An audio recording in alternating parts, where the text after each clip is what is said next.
C'est une marque qui a une légitimité à cause de son histoire. Et je pense que c'est aussi ça qu'il faut arriver à faire passer dans les quelques secondes du son d'un moteur. Le véritable défi, c'est d'arriver à savoir comment une Renault peut être immédiatement reconnue comme telle, et ce qui est un défi.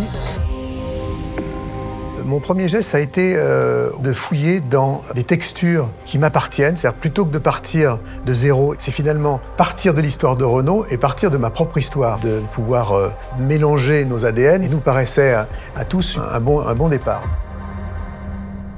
Ce travail, pour moi, c'était impensable de le faire tout seul. Il y a une expertise que je n'avais pas sur le fait qu'un son pour une voiture doit évoluer dans le temps, doit évoluer en fonction de la conduite, doit évoluer en fonction de paramètres qui sont des paramètres qui vont au-delà d'une expertise musicale. J'ai eu la chance de pouvoir m'appuyer notamment sur l'IRCAM.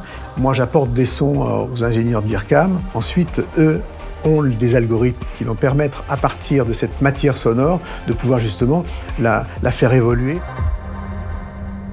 Renault peut apporter une vraie différence par rapport à la concurrence, justement en pensant différemment. Et le fait de penser le son comme le design est quelque chose qui est fondamental.